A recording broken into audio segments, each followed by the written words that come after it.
Welcome to Uniquely Loved, a celebration of authenticity and divine inspiration. We are encouraged to be our own unique, authentic selves. Join me as we discuss spiritual gifts and skills that we can develop and enhance.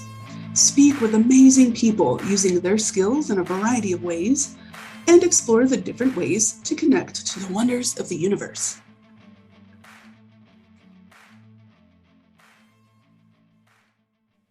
Hello, loved ones. Today we go over many of the different spiritual gifts that we can unlock and enhance. I will break these down for you and give you examples of how they can manifest. I want to preface this by saying everyone has the potential to have some or even all of these gifts. I also call them abilities because they are skills that we can learn and enhance with practice and patience. Everyone has a little bit of these in them because they are something we know and do at soul level. We can use our intuition to tap into these abilities. The more we are connected to our intuition, the more we can cultivate these abilities. Many call these gifts the clairs because they all start with that word. Clair means clear. We have clairtangent, clairalience, clairaudient, clairsentient, clairempathetic, claircognizance, and clairvoyance. Now, there are other terms for many of these gifts. These are what I learned and what stuck with me. Clairtangent is clear taste. Have you ever gotten a random taste in your mouth without actually eating or drinking? I have tasted blood before when reading about true crimes before I got to the bloody part of the story. I have also tasted brownies just before my kiddos came in asking for me to make some. The worst one was tasting vomit a few moments before my dog threw up in the house. If I had realized what it meant sooner, I would have gotten him outside in time. Live and learn. Clairalience is clear smelling. Sometimes we pick up scents without any rational explanation. Some very common ones are cigarettes and cigar smoke, even when not near anyone smoking. People may try to say that you were around someone earlier and it clung to you. While that is a possibility, I have had this happen when I never left the home and no one inside smokes or went around anyone smoking.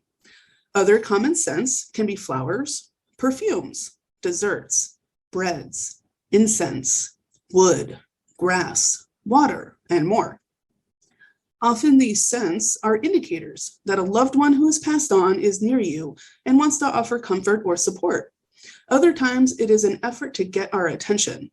Once, a guide gave me the scent of brownies to let me know she wanted some for us and her. Another gave me the scent of snickerdoodles, those sugar and cinnamon cookies, because she likes them and wanted me to make some with my daughters for fun and for offerings. Clairaudient is clear hearing. This comes in a wide variety of ways. You can hear ringing in the ears, that is different than tinnitus, hear voices in your head or with your ears, hear song lyrics or music, hearing muffled voices as if you were in a room away from that conversation. This one can get very confusing as we try to understand and expand this gift. Mine started with the ringing in the ears. I do have tinnitus, but I found this to be a different frequency. Sometimes hearing static type noise as well. As I grew into this ability, I would occasionally hear what sounded like jazz playing, fun music with horns, guitar, and piano.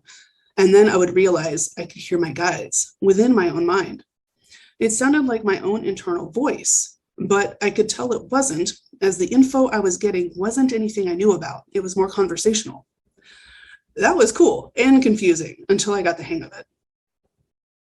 One day I was joking with my husband. I saw a meme about Loki from the Marvel movies, and the hubby said something snarky. I told him be careful because Loki might hear you. I was joking. I hadn't actually talked with that particular god yet. Well, I very clearly heard with my ears a masculine voice say, "Oh, I heard all right." I froze. That was the first time actually hearing something external. And then I told the husband what I heard. Loki laughed it off and then told me to get on tarot so we could have a proper conversation. So that was fun. Great introduction. He definitely knows how to make an entrance.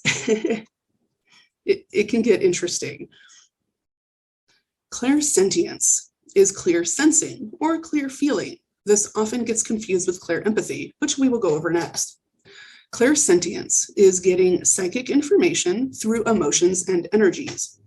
You can sense what someone is feeling, even if they don't give off the normal verbal or behavioral clues. People with this ability get a gut feeling, and they can read between the lines more often than normal. These people come off as overly sensitive to the world around them. They can form emotional connections to others within a few minutes of even meeting them. Someone with clairsentience can get vibes or even a sick to the stomach feeling in a place that has an abundance of negative feelings, energies, or people. Clairempathy is clear emotions. If you've ever watched Star Trek: The Next Generation, Counselor Deanna Troi was extremely skilled in being empathic and sensitive to emotions. People with clairempathy can get more information from an emotion than many others.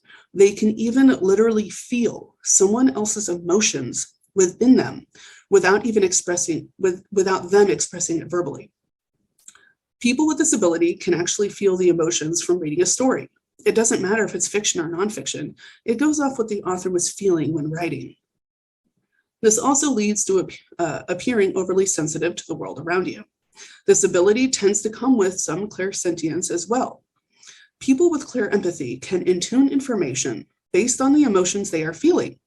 The major difference between the two is that those that are more clairsentient will not literally feel another person's emotions, whereas a person who is empathetic will feel them physically as if they were their own. This is tough, as many empaths need to learn to shield themselves so they are not overwhelmed by the emotions of others. Many of them will feel the need to avoid large gatherings of people.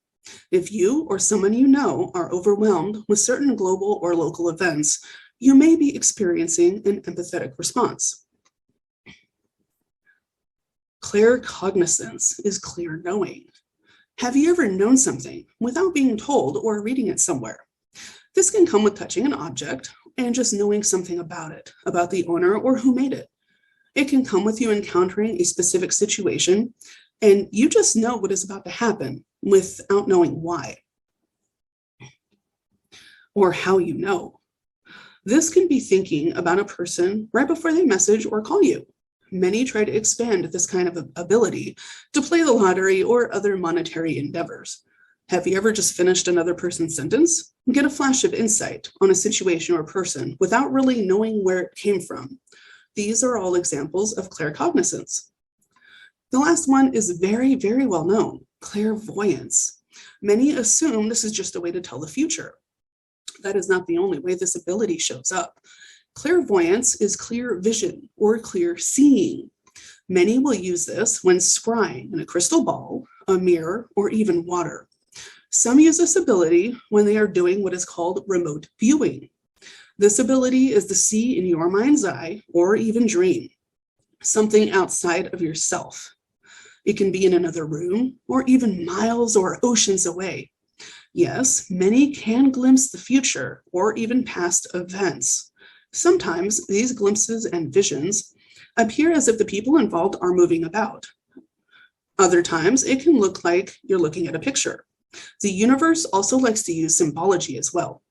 Many energy healers will see within their mind's eye the blockages a person has, and they can use that as a guide to balance and heal those specific areas. Others can see or perceive a spirit or guide nearby. Some will see orbs, lights, flickers, energy, shadows, colors, even spiritual animals. Another ability is to channel energy. This is different than any of the clair abilities. However, many who learn to do this have those gifts or abilities as well. Energy channeling can be used in healing, balancing, or even supporting ways. There are many different methods to do this. A very popular one is called Reiki. Other ways include esoteric and quantum healing. Many people will channel energy to cleanse a space and raise the vibration of it. The only limits to any of our abilities is our own imagination. We can learn, enhance, and expand our skills as we grow. Join me next time as we talk to some amazing people who channel energy and use their skills in a variety of ways to help people. Thank you for joining me today as we explore what makes us uniquely loved. Be sure to subscribe. For more articles and to work with me as your personal guide, go to www.techwitchslayer.com. Always remember, you are accepted, you are valid, you are loved.